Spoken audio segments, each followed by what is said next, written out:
নমস্কার, আমরা আবার চলে এলাম আপনাদের সামনে একটা নতুন এপিসোড নিয়ে।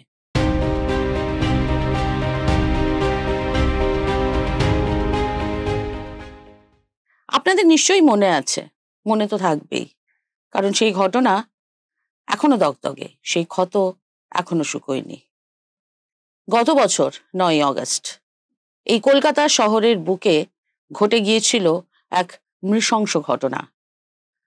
আর.জি. কর মেডিকেল কলেজে এক পড়ুয়া ছাত্রীর নৃশংস হত্যার ঘটনা ঘটেছিল এবং তাতে গোটা বাংলার মানুষ স্বতঃস্ফূর্তভাবে প্রতিবাদে সামিল হয়েছিলেন।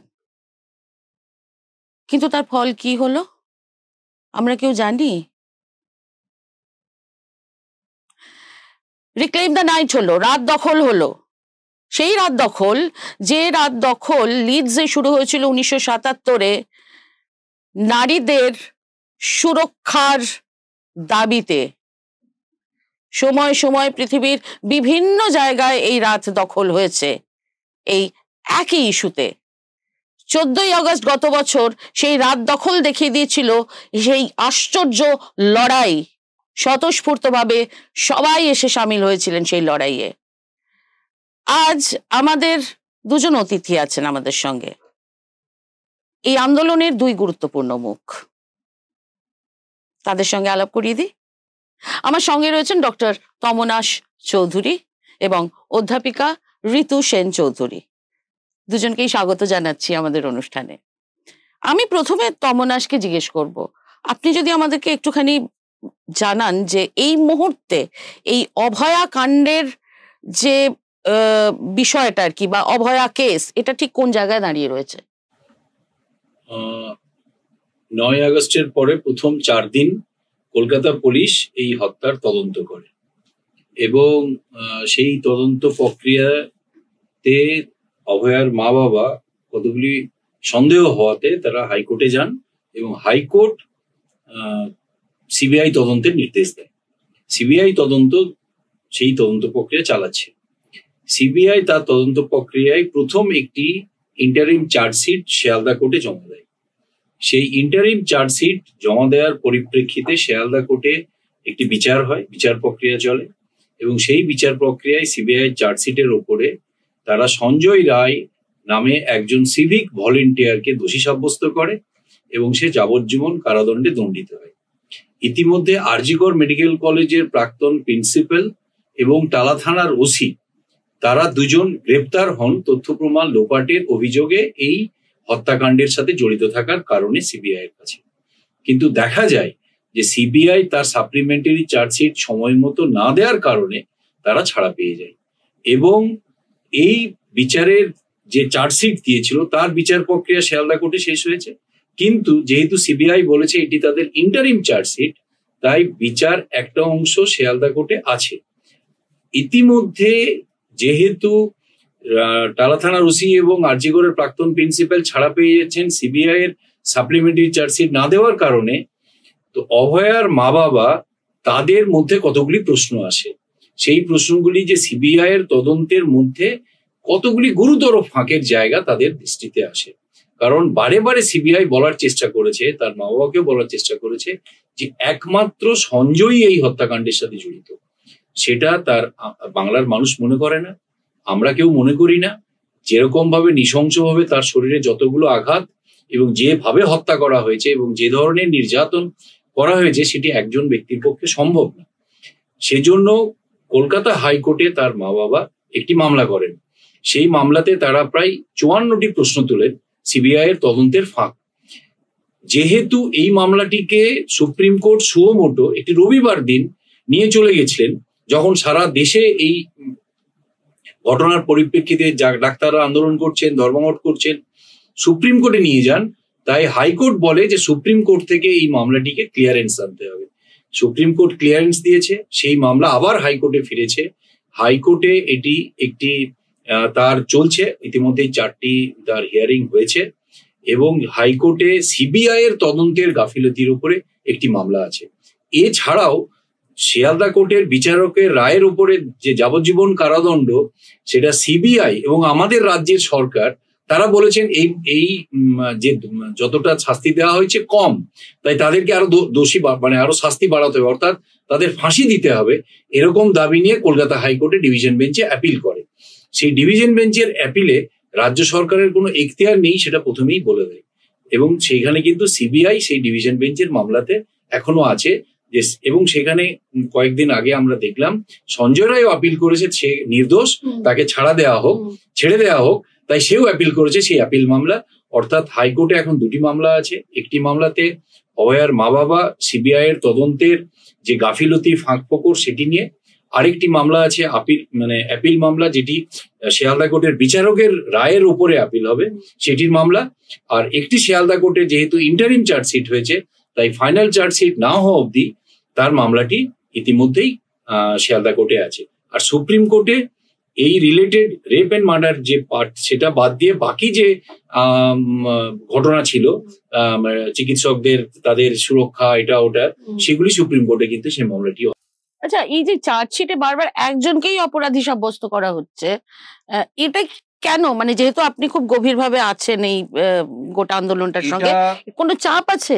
এটা আমরা পরিষ্কার বুঝতে পারি, এইটি যদি একটি কোনো শুধুমাত্র কোনো একজন সিভিক ভলেন্টিয়ার, যদিও সে এই রাজ্যেরই বাহিনীর অংশ, সিভিক ভলেন্টিয়ারের একটি মানে তার একটি অসামাজিক বা তার দুর্বৃত্তের কাজ হতো, তাহলে এই হত্যাকাণ্ডের পরে প্রথমত তার মা বাবাকে আত্মহত্যা করেছে বলে প্রথমে খবর দেওয়া, তার মা বাবা আসার পর তার মা বাবাকে ওই নৃশংস খুবলে যাওয়া মেয়ের মুখটি দেখতে না দিয়ে তাকে দূরে বসিয়ে রেখে সেই মৃতদেহের চারপাশে এই রাজ্যের স্বাস্থ্য সিন্ডিকেটের যে লোকজন, তাদের কেউ উত্তরবঙ্গ থেকে, কেউ বর্ধমান থেকে, কেউ কলকাতা শহরের অন্য জায়গা থেকে ওই মৃতদেহের চারপাশে ঘিরে থাকতো না, তারা পৌঁছে গেল মৃতদেহের চারপাশে। কিন্তু খবর পাওয়ার পরেও, জেনে যাওয়ার পরেও, যে তার মা বাবা জেনে গেলেন যে মারা গেছেন মেয়েটি, তবুও তাকে তার মৃতদেহ দেখতে দেওয়া হচ্ছে না।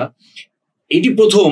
তারপরে দেখা গেল যে তড়িঘড়ি করে ময়নাতদন্ত করে তাকে, তার মা বাবা টালা থানায় বসে থাকলেন যে তার কাকা থাকে উড়িষ্যায়, আসুক, আমরা দেহটাকে আজ রাখতে চাই, আমরা প্রয়োজনে দ্বিতীয়বার ময়নাতদন্ত করাতে চাই। সেসব কথাকে কর্ণপাত না করে মা বাবাকে টালা থানায় আটকে রেখে তাদের দেহ নিয়ে চলে যাওয়া হলো নাটাগড়ের বাড়িতে। তারপর সেখান থেকে পানিহাটি শ্মশানে গিয়ে শেষ করে দেওয়া হলো।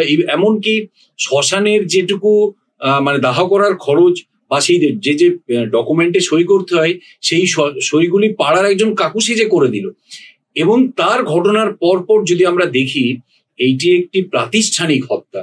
এই হত্যার মধ্যে আমাদের রাজ্যের স্বাস্থ্য দুর্নীতি এবং দুর্নীতিকে রক্ষা করার জন্য যে দুষ্কৃতীদের মানে গড়ে উঠেছে, তাদেরই আড়াল করার চেষ্টা। তাই কোন রকম ভাবে একজনকে দোষী সাব্যস্ত করে তাকে জেলে পাঠিয়ে, পারলে তাকে ফাঁসিতে ঝুলিয়ে দিয়ে এই ঘটনাটা কি মানুষের মন থেকে মুছতে চাই।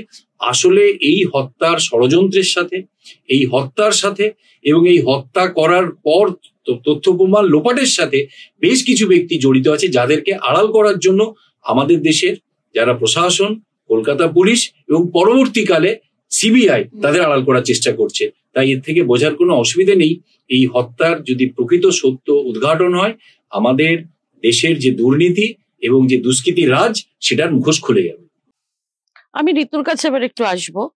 ঋতু, তোমার কি মনে হয়, আমি দুটো প্রশ্ন একসাথেই করছি, এক তো হচ্ছে যে এই ঘটনাটার পরই হঠাৎ করে প্রশাসন থেকে এরকম একটা দাবি বা এরকম একটা সমাধানের পথ খোঁজা চেষ্টা হলো যে মেয়েদের রাতের কাজ বা মেয়েদের রাত্রিবেলা বেরোনো, এগুলোকে সংকুচিত করতে হবে। এটা কি কোনো সমাধান? আর এই রাত দখলের আইডিয়াটাই বা কিভাবে এলো? মানে রাত দখল তো ঠিক আছে, তার একটা ঐতিহাসিক পটভূমিকা আছে, কিন্তু এখানেও যে এইভাবে করা যায় একটা প্রতিবাদ, সেই বিষয়টা কিভাবে এলো এবং কখন এলো? হ্যাঁ, মানে মনে হয়েছিল যখন এই কথাটা উঠে এলো যে যখন রাত্রিরে এরকম হচ্ছে, তাহলে রাত্রিরে মেয়েদের না বেরোনোই ভালো। তো এটা তো কোনো কথা নয়। আর বরং জিনিসটা যদি উল্টে দেওয়া যায়, যদি রাত মেয়েদের হয়ে ওঠে এবং যে সময়গুলোতে মেয়েরা যাতায়াত করতে পারে না, যেখানে যেখানে যেতে পারে না, সেখানে যদি তারা চলে যায়, সবাই যদি সব সময় সব মেয়েরা একসাথে যদি বেরিয়ে আসে, তাহলে এটা এমন একটা জিনিস হবে যেটা আগে কখনো কেউ দেখেনি। মনে হয়েছিল তখন আসলে অত ভাবনারও হয়তো সুযোগ ছিল না, এটাও খুবই স্বতঃস্ফূর্ত ভাবে মনে হয়েছিল যে খুব ভেবেচিন্তে তো হয়নি, কিন্তু এইটাই মাথায় এসেছিল যে বাড়িতে ঢুকে গিয়ে নয়, সবাই বেরিয়ে পড়ুক, সবাই রাস্তায় আসুক, এটা মনে হয়। এই সবাইকে নিয়ে আসা, আলাদা করে তো খুব ক্যাম্পেইন কিছু হয়নি, সোশ্যাল মিডিয়ায় একজন দুজন তিনজন চারজন কয়েকজন লিখলেন যে আমরা রাত জাগছি, আপনারা আছেন কি, এইভাবে দেখা গেল যে কলকাতা শহরে তো বিভিন্ন একটা করে জায়গা ঠিক হলো, তাতে প্রচুর মানুষজন এলেন, আমি নিজেও সেখানে ছিলাম। হ্যাঁ, প্রচুর মানুষজন এলেন, শুধু তাই নয়, যে মফস্বলেও আমরা দেখলাম পাড়ায় পাড়ায় ছোট ছোট ছোট ছোট পকেটে এই রাত জাগাটা হলো, এই রাত দখলটা হলো, এবং হ্যাঁ বিদেশেও হলো, এবং এই একই ইস্যুতে হলো। তো মানে আমার বলতে বলতেও গায়ে কাঁটা দিচ্ছে, কারণ ওই সময় সাক্ষী এমন ভাবে। কিন্তু তারপর কি হলো, হোয়াট ওয়েন্ট রং, মানে কি হলো, কি মনে হয়? হ্যাঁ, এটা তো খুব মুশকিল এটা উত্তর দেওয়া, কিন্তু একটা মানুষের স্বতঃস্ফূর্ত যোগদান একটা মানে একটা বিষয়কে ঘিরে কেন্দ্র করে সব মানুষ আসছেন, এবং কেউ বলছেন না তবুও আসছেন জিজ্ঞেস করে, মানে মানুষ দিনের পর দিন মিছিল খুঁজে নিয়েছে, শুধু তো 14 তারিখ রাত নয়, তারপরে তারা মিছিল খুঁজে নিয়েছে, অফিস ফেরতা বাড়ি ফেরার পথে মিছিল করে এসেছেন। কিন্তু এবার এই যে এক ধরনের স্বতঃস্ফূর্ত মুহূর্ত মানুষের, এর একটা, এটা তো বোঝাই যাওয়ার কথা যে এটা তো বেশি দিন চলবে না।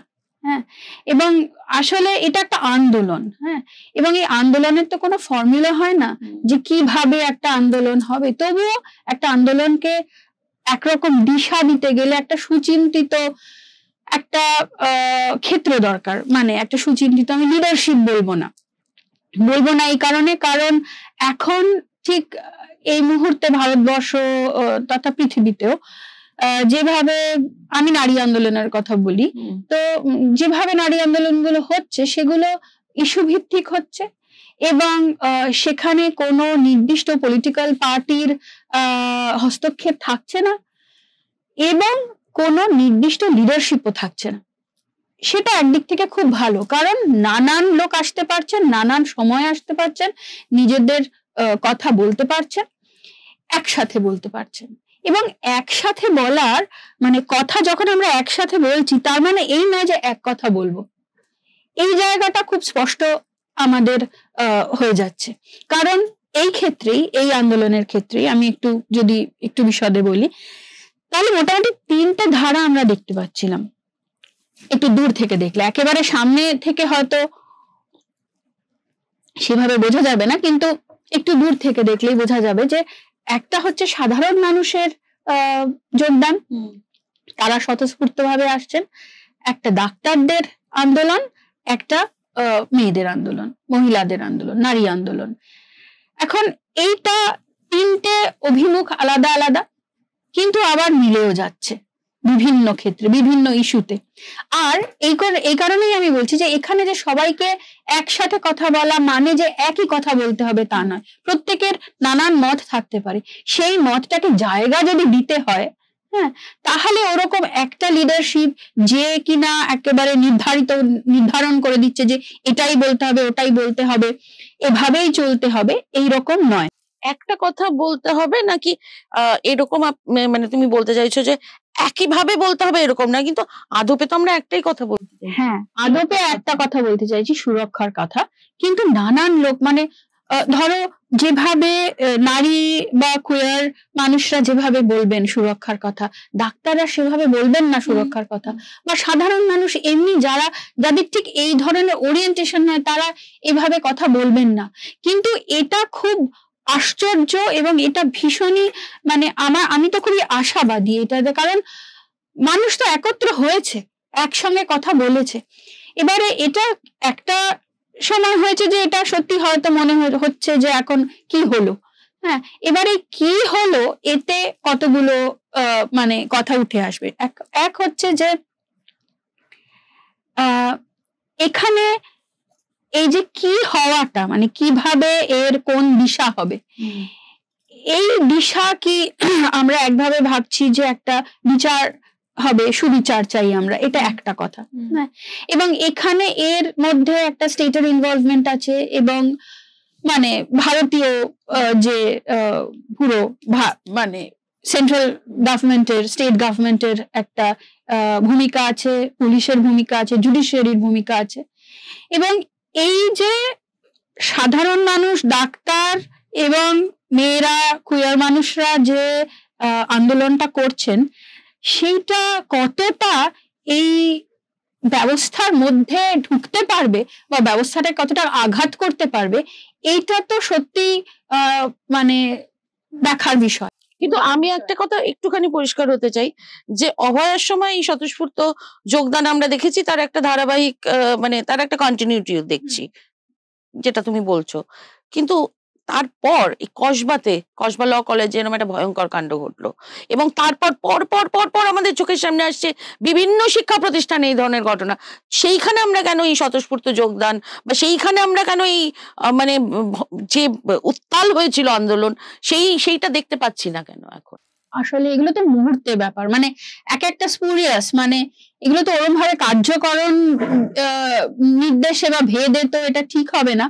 কিন্তু কথা হচ্ছে যে আমার মনে হচ্ছে যে একটা ভুল আমাদের হচ্ছে, যে সাধারণভাবে আমরা শুধু ভাবছি যে এটা রাস্তায় নেমে আন্দোলনটাই একটা পথ।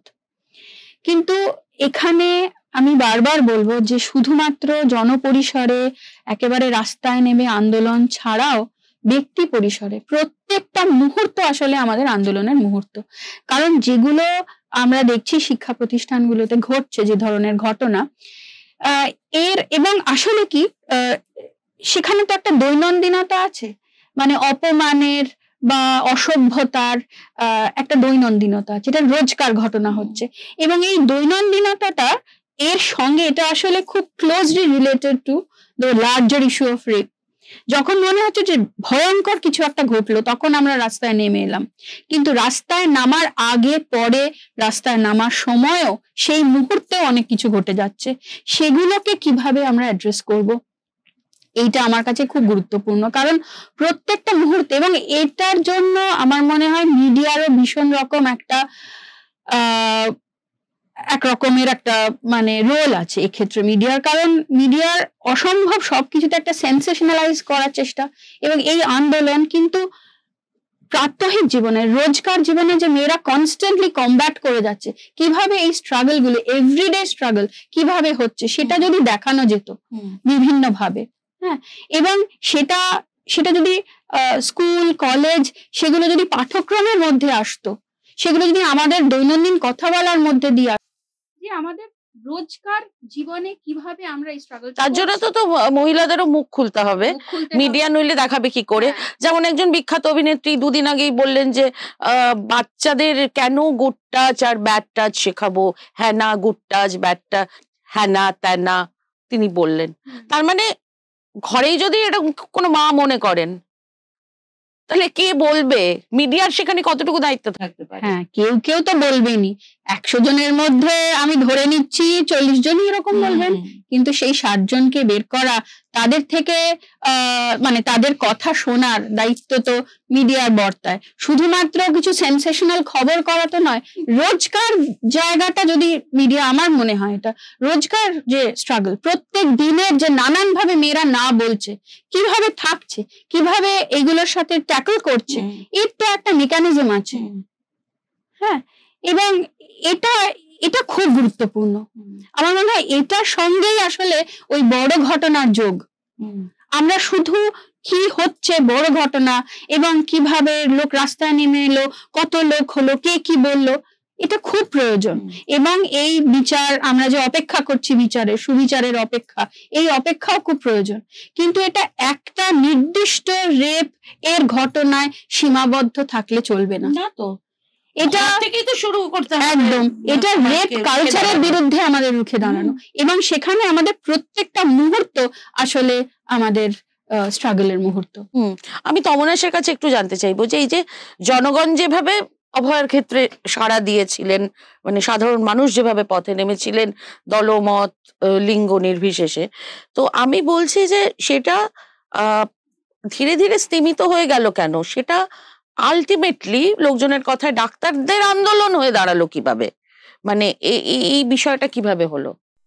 না, এ তো যে কোনো আন্দোলনই সবসময় সব মানুষ থাকে না। প্রথমত 9ই আগস্টের ঘটনার পর 2024-এর মানুষের মনের মধ্যে দীর্ঘদিন ধরে জমে থাকা কতগুলি ক্ষোভ তারা উগরে দিয়েছিলেন, এবং সত্যি বললে সেটার অগ্নুৎপাতের মতো মানুষের একটা অভ্যুত্থান ঘটেছিল 9ই আগস্টের ঘটনার পর। 10 তারিখ, 11, 12 তারিখ 2-3 দিন ধরে মানুষের মধ্যে সেটা ফুঁসছিল। 14 তারিখ রাত্রে তার একটা অভ্যুত্থান ঘটলো সারা বাংলাদেশে, মানে সারা দেশে, আমাদের বাংলায় এবং সারা পৃথিবীর বিভিন্ন কোণায়। স্বাভাবিকভাবেই সব মানুষ সবসময় রাস্তায় থাকবেন না, দিদি যেটা বলছিলেন, কিন্তু এর রেশটা মানুষের মনের মধ্যে থেকে গেল। এই যে মানুষ একবার ঘরের বাইরে বেরোলেন, একবার প্রতিবাদ করলেন, এই প্রতিবাদ করার ভাষাটা মানুষের মনের মধ্যে ছিল না। অনেক মানুষ ভুলে যাচ্ছিলেন যে এই রাজ্যের হুমকি সংস্কৃতিকে উপেক্ষা করে তাদের থ্রেটের মুখে দাঁড়িয়ে যে রাস্তায় দাঁড়িয়ে বলা যায় যে উই ওয়ান্ট জাস্টিস, এই কথাটা বলাটা তাদের সেই দিন তাদের সাহস জোগায়। এখন তারপরে সেই যারা বেরোলো তাদেরকে এবার ঘরে ঢোকানোর জন্য যা যা প্রক্রিয়া নেবার আমাদের সরকার, শাসক দল এবং তাদের বাহিনী, তাদের সব ব্যবস্থা নেওয়া শুরু করলো।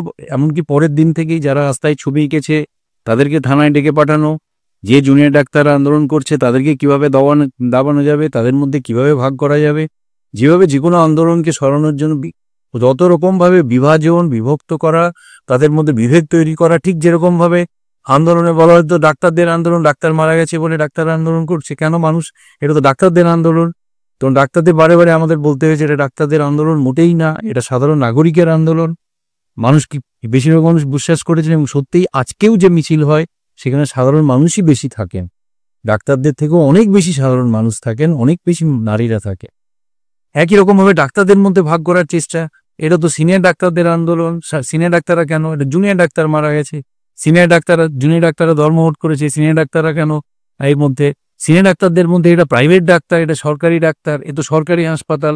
এটা আসলে এটা যারা এই প্রতিবাদের জন্য যাদের ওপরে আঘাত আসবে বলে যারা মনে করছে, অর্থাৎ যাদের কারণে এই হত্যা, তারা এটাকে ভাঙবার জন্য সমস্ত রকমের প্রক্রিয়া চালু শুধু করেছে তা না, এখনো রেখেছে, কিন্তু মানুষের মনের মধ্যে এটা আছে। আর নাগরিক আন্দোলন বা এই ধরনের আন্দোলনের সবচেয়ে বড় যেটা আমার মনে হয় আমাদের কাছে পাওনা এবং শিক্ষা, সেটা যে প্রতিবাদ করার ভাষাটা প্রতিষ্ঠিত হয়, যে কোনো একটা ঘটনায় প্রতিবাদ হবে, সব প্রতিবাদে সব মানুষ বেরোবে না, কিন্তু হয়তো এরকম ঘটতেই পারে যে আগামীকালে এমন একটা ঘটনা ঘটবে যে সারা রাজ্যের মানুষ আবার রাস্তায় নেমে যাবেন, এবং সেই মানুষের ক্ষোভকে রুখবার মতো কোনো শক্তি নেই। তাই আমাদেরকে একটু ধৈর্যের সাথে থাকতে হবে, আমাদের যারা প্রতিবাদী মানুষ তাদের সাথে যোগাযোগ রাখতে হবে, তাদের কাছে আমাদের নিয়মিত খবর দিতে হবে, তাদের কি ঘটছে জানাতে হবে, সবাই সবসময় অ্যাক্টিভ মুভমেন্টের। এই যেটা বললেন যে জানাতে হবে, হ্যাঁ, এই যে একটা ব্রিজ যেন থাকে আর কি সাধারণ মানুষ বা ডাক্তারদের মধ্যে। হ্যাঁ, তো সেইখানে কিন্তু অনেক ধরনের অভিযোগও উঠেছে, যেমন ডাক্তারদের বিরুদ্ধে অভিযোগ উঠেছে যে তারা ক্রাউড ফান্ডিং এর টাকা নিজেদের স্বার্থে ব্যবহার করেছে, তারা তার হিসেব দিতে পারছে না। হ্যাঁ, এইগুলো কেন? বা আমি বলছি এইগুলো কি ওই যে বিভেদ তৈরি করার একটা উপর থেকে প্রচেষ্টা, বা ডাক্তারদের যে বদলি, এই জিনিসগুলো কিভাবে আসছে? জুনিয়র চিকিৎসক মানে WBJDF ছিল না, WBJDF তৈরি হয়েছে আন্দোলনের পথে, ঠিক একই রকম ভাবে অভয় মঞ্চও তৈরি হয়েছে আন্দোলনের পথে রাস্তায় হাঁটতে হাঁটতে।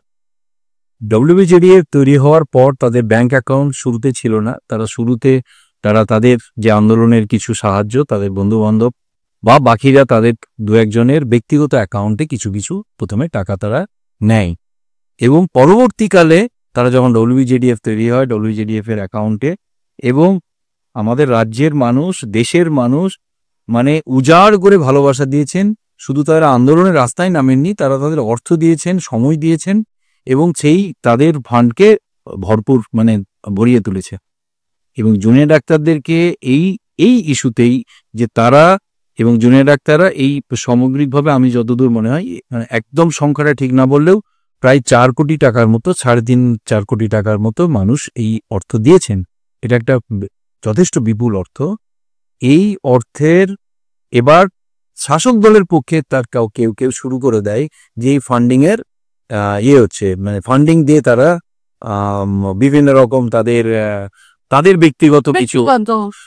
এবার আরজিকর মেডিকেল কলেজে একটি জিবি মিটিং ডেকে, তাদের কনভেনশন ডেকে জুনিয়র ডাক্তাররা প্রতিটি পয়সার হিসেব তুলে ধরেছেন এবং সেটা তাদের ওয়েবসাইটেও দিয়ে দিয়েছেন। তারা সেই অর্থের কতটা অর্থ এখনো আছে, বেশিরভাগটাই তাদের এখনো অ্যাকাউন্টে আছে এবং এখনো তারা এই আইনগত যে লড়াই, সেই লড়াইয়ের সেই অর্থে তারা যোগান দিচ্ছেন। আন্দোলনের কিছু কিছু অর্থে তারা দিচ্ছেন। এই অর্থের প্রতিটি পয়সার হিসেব তারা মানুষের সামনে তুলে ধরেছে।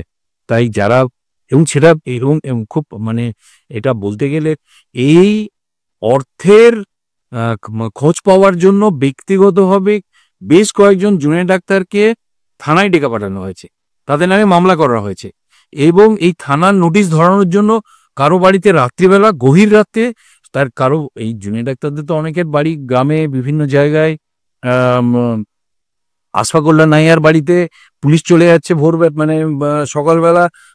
বিধাননগরের পুলিশ অন্তত 40 জন পুলিশ 4টে গাড়ি নিয়ে আমাদের ট্যাক্সির পয়সা পুড়িয়ে দেবাশিস হালদারের বাড়িতে চলে যাচ্ছে পুলিশ রাত্রিবেলা তার মা বাবাকে নোটিশ ধরাতে, অথচ তারা কলকাতা শহরের একটি মেডিকেল কলেজের হোস্টেলে থাকে, চাইলেই 5 মিনিটে তাদেরকে পেতে পারে। তাই এটা হচ্ছে সামগ্রিকভাবে তাদের প্রতিবাদীদের উপরে আক্রমণ করার একটা লক্ষণ হিসেবেই এই অর্থর ক্রাউড ফান্ডিং এর তছরূপ করা হচ্ছে। তারা দেখাতে চাই মানুষকে আসলে যারা চুরি করে তাদের নজরটা সবসময় বোটকার দিকেই থাকে। তারা এই আন্দোলনে কত টাকা উঠলো তাদের নজরটা সবসময় ওখানেই আছে যে এখান থেকেও কিছু পাওয়া যায় কিনা। আমাদের তাই মনে হয়েছে। মানে এটা কি বিভ্রান্ত করে? অবশ্যই শুধু বিভ্রান্ত করা না, যে ওই টাকাটা থেকেও যদি কিছু পাওয়া যেতে পারে এরকম একটা, যারা চুরি করে, যারা সব কিছুতেই কাট খায়, তারা ভাবে এই আন্দোলনেও যদি কিছু কাট পাওয়া যায়। তো আমি ঋতুর আগের কথা সূত্র ধরে একবার জানতে চাইবো যে এই অরাজনৈতিক গণ অভ্যুত্থানের ভবিষ্যৎ কি মনে হয়? হ্যাঁ, এখানে এই প্রশ্নটাই আমার একটু সমস্যা আছে, কারণ মানে অরাজনৈতিক কেন, এই জন্য অরাজনৈতিক এইভাবে বললাম। হ্যাঁ, মানে সেই মানে রাজনৈতিক এটা নির্ধারিত হয় কিসে? এটা কি আমরা পার্টি পলিটিক্স বা পার্লামেন্টারি পলিটিক্স শুধুমাত্র সেটাই রাজনৈতিক? লিঙ্গ রাজনীতি কি সে অর্থে তাহলে রাজনৈতিক নয়? আর আসলে এখানে তো নানান ধরনের রাজনীতি মিলেমিশে আছে, যেটা মানে অভয়ার কে কেন্দ্র করে তারপরে যে ধরনের আন্দোলন হলো বা হচ্ছে, সেখানে তো নানান ধরনের রাজনীতি। হ্যাঁ, কিন্তু সেটা যেহেতু সেটা কোনো একটি নির্দিষ্ট বা কোনো রাজনৈতিক দল দ্বারা মানে চালিত নয়, তাই তাকে ডেকে দেওয়া যে অরাজনৈতিক বলে। হ্যাঁ, কিন্তু এটা তো মানে রাজনীতি ডিটারমাইন্ড হয় কিসে? এটা তো রাজনৈতিক। এত বড় একটা, এতগুলো মানুষ একসাথে রাস্তায় নেমে আন্দোলন করছেন, একটা জিনিস চাইছেন, এটা আমি বিপ্লব বলবো না। হ্যাঁ, এটা বৈপ্লবিক কিছু নয়, কিন্তু এটা একটা আন্দোলন এবং এটা রাজনৈতিক আন্দোলন। অরাজনৈতিক বলে কিছু হয় না। কে মানে কিভাবে ডিটারমাইন্ড হবে কোনটা রাজনৈতিক? সুতরাং অরাজনৈতিক না। এটা আরো স্পেসিফিক্যালি এরকম বললে হতে পারে, এটি একেবারেই রাজনৈতিক আন্দোলন কিন্তু অদলীয়। এর মধ্যে বিশেষ কোনো ছাতা নেই, বিশেষ কোনো রাজনৈতিক দল নেই। রাজনৈতিক দল যারা নির্বাচনে অংশগ্রহণ করে বা করে না, সেই দলগুলি হয়তো নেই, কিন্তু তাদের মানুষরা আছেন, তারা যারা মনে করেন এগুলি অন্যায়, এই হত্যাটি অন্যায়, এর বিচার প্রক্রিয়াটি মানে বিচারে ন্যায় বিচার পাওয়া দরকার, তারা রাস্তায় থাকছেন। তাদের পতাকাটা হয়তো ছেড়ে এটির সামগ্রিকভাবে এটি রাজনৈতিক আন্দোলন, অদলীয় ভাবে এটি একটি রাজনৈতিক আন্দোলনই। কারণ যারা এই হত্যা বা তার তদন্ত বা বিচারের প্রক্রিয়ার মধ্যে যুক্ত, তারা সবাই রাজনৈতিক। আমাদের সকালবেলার পাউরুটি থেকে শুরু করে দুধের দাম সবই ঠিক হয় রাজনীতি দিয়ে। তাই এরকম একটি এত বড় ঘটনা রাজনীতির বাইরে তা তো নয়। তাই আমাদেরকে এটি অত্যন্ত রাজনৈতিক, মানে সচেতন ভাবেই এটা রাজনৈতিক আন্দোলন ভাবতে হবে। কিন্তু এটি একটি নাগরিকদের আন্দোলন, যেখানে তাদের যে রাজনৈতিক দলীয় পরিচয়ের বাইরে বেরিয়ে সেই আন্দোলনটি করছেন।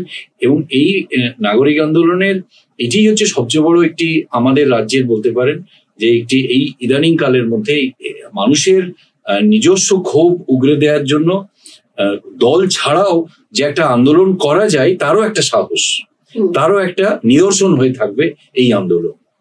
হ্যাঁ, আর আরেকটা জাস্ট একটা কথা বলি, সেটা হচ্ছে যে মানে এটা এই যে রাজনীতি, এই রাজনীতির নানান রকম নামও আমরা দিতে পারছি, কারণ এটা নিশ্চিতভাবে একটা লিঙ্গ রাজনীতি এর মধ্যে আছে, নিশ্চিতভাবে নারী কুয়ার মানুষের রাজনীতি আছে, এবং নিশ্চিতভাবে যে একটা অপরাধ ঘটেছে তার একটা মানে একটা আমরা সুবিচার চাইছি, সেটা তো অফকোর্স রাজনৈতিক। কিন্তু এছাড়াও একটা মানে এইভাবে নারী এবং কুয়ার মানুষের যে রাজনৈতিক যে ছাপ এটার মধ্যে আছে, সেটা কিন্তু অস্বীকার করা যাবে না, এবং অস্বীকার করার চেষ্টা হবে, বারবারই চেষ্টা হবে। কারণ কোনো একটা ঘটনাকে তার মধ্যে লিঙ্গ রাজনীতির একটা বড় জায়গা আছে, এইটা ছেড়ে দিতে তো মানুষের একটু অসুবিধা এখনো হয়, কিন্তু এটা আমাদের তো মাথায় রাখতেই হবে। এক্স্যাক্টলি। আর এরপরে ওই রাত দখল ঐক্যমঞ্চ এবং আরো কয়েকটি সংগঠন যে ডাক দিয়েছে 9 তারিখ কালীঘাট চলো, বা আগামী 14 তারিখ আবার রাত দখলের ডাক দিয়েছে, তো সেটার 9 আগস্ট আমরা মনে করছি আমরা ন্যায় বিচারহীন, অর্থাৎ ন্যায় বিচার এখনো হয়নি। তাই এই বাংলার মানুষ এবং যারা প্রতিবাদী জনগণ তারা মনে করছেন যে আবারও রাস্তায় নামতে হবে। তারা বারে বারে নেমেছেন। প্রতি মাসের 9 তারিখ, 9 ফেব্রুয়ারি ছিল অভয়ার জন্মদিন, সেদিন মানুষ রাস্তায় হেঁটেছেন। 9 মার্চ সিজিও কমপ্লেক্স অভিযান করেছেন, বারে বারেই নেমেছেন, বিভিন্ন ঘটনায় নেমেছেন। সাউথ কলকাতা ল কলেজের সেই বর্বর ঘটনার বিরুদ্ধে রাস্তায় নেমেছেন। কালীগঞ্জে যখন 9 বছরের মেয়ে যে রাজনীতি জানে না, দল জানে না, ভোট কি জানে না, অথচ তাকে হত্যা করা হয় রাজনৈতিক উল্লাসে, তামান্নার হত্যার প্রতিবাদে মানুষ নেমেছেন। আমাদের রাজ্যের সম্প্রীতির কারণে মানুষ প্রতিবাদে নেমেছেন। তো তারা আবার মনে করছেন এই 1 বছর যেদিন পূর্ণ হবে 9 আগস্ট, অর্থাৎ আমাদের রাজ্যের একটি কালো দিন, সেদিন আবার রাস্তায় নামতে হবে। 1 আগস্ট সিজিও কমপ্লেক্স আবার অভিযান হবে। সিবিআই কে মনে করিয়ে দেওয়া হবে তোমাদের দায়িত্ব পালন করছো না, তোমাদের গাফিলতি আছে, আবারও যেতে হবে। এবং 9 আগস্ট কালীঘাট চলো এই কর্মসূচি নেওয়া হয়েছে এ কারণেই, কারণ 9 আগস্ট আমাদের বাংলার সেদিন রাখি পূর্ণিমার দিন, তাই সরকারি ছুটি, সরকারের যে প্রধান দপ্তর নবান্ন সেটা ছুটি। তাই হাজরা মোড়, যে হাজরা মোড়ের কাছাকাছি জায়গায় কালীঘাট অঞ্চলে আমাদের রাজ্যের মুখ্য প্রশাসনিক মুখ্যমন্ত্রী তিনি থাকেন, তার বাড়ি যাওয়ার কোনো প্রশ্ন নেই, তার বাড়িতে কেউ যাবে না, কিন্তু হাজরা মোড় সেখান থেকে আমরা এত জোরে গলা তুলে বলতে চাই যে এই হত্যার ন্যায় বিচার চাই, এই হত্যার সাথে যা জড়িত তাদেরকে তদন্তের আওতায় আনতে হবে। এই কথা আমরা এত জোরে বলতে চাই, তার শব্দ যেন তার কানে পৌঁছায়। এই জন্যই আমরা হাজরা মোড়ে যেতে চাই 9 আগস্ট বিকেল 4টেই। তার আগে সারা রাজ্যে নারী পুরুষ নির্বিশেষে তারা রাখি বন্ধন করবেন সুরক্ষার দাবিতে। এবং 14ই আগস্ট আবার আমরা মনে করি বাংলার মায়েরা, বোনেরা, নারীরা আবার তাদের রাত দখল করবেন, আবার জানান দেবেন যে এই দিন রাত সবকিছুই নারীদের জন্য সুনিশ্চিত থাকতে হবে, সুরক্ষিত থাকতে হবে। এবং আমরা যেটা প্রস্তাব করেছি আমাদের অভয়া মঞ্চের তরফে, যে রাত 12টার সময় বাংলার নারীরা তাদের বিভিন্ন জায়গায়, পাড়াতে, তাদের হাউজিং কমপ্লেক্সের ভেতরে, কোনো মহল্লায়, কোনো গ্রামে আমাদের কোনো না কোনো নারী সেই পতাকা উত্তোলন করবেন এবং তার মনে করবেন এই স্বাধীনতার পতাকা এখনো আমাদের দেশে নারীদের আষ্টে পৃষ্ঠে যেভাবে বিভিন্ন কারণে তাদের সামাজিক বন্ধনে, অর্থনৈতিক বন্ধনে আটকে রাখা হয়েছে, সেই বন্ধন ছিন্ন করার স্বাধীনতার লড়াই আবার করতে হবে। তাই তারা 14ই আগস্ট রাত্রেবেলা কোনো না কোনো জায়গায় নারীরা পতাকা উত্তোলন করবেন। এবং আমরা 9 আগস্ট 1942 সালে গান্ধীজি ভারত ছাড়ো আন্দোলন শুরু করেছিলেন, ব্রিটিশদের ভারত ছাড়ো আন্দোলন। এবং আমরা মনে করি এই 9 আগস্ট শুরু হবে আমাদের এই বাংলার খুনি, ধর্ষক এবং তাদের মদতদাতা শাসকের বাংলা ছাড়ো আন্দোলন শুরু করতে হবে এই 9 আগস্ট। বাংলা ছেড়ে অন্যান্য রাজ্যে চলে যাবে? বাংলা থেকে আমাদের সরাতেই হবে। আমরা জানি না বাংলার এই বর্ডারের বাইরে তারা কোথায় যাবেন, কিন্তু বাংলা থেকে এই দুষ্কৃতী, খুনি, ধর্ষকদের ছাড়া করতেই হবে। ঋতু কিছু বলার আছে আর?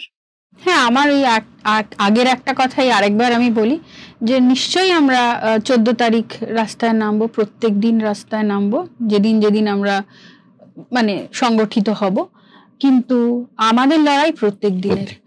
এবং ওই ব্যক্তি পরিসরকে যদি আমরা এই লড়াইয়ের আওতায় না আনি, তাহলে আমাদের এই ধর্ষণ বা এই ধরনের যে ধর্ষণের সংস্কৃতি, এর সঙ্গে আমরা বোঝাপড়া করতে পারবো না।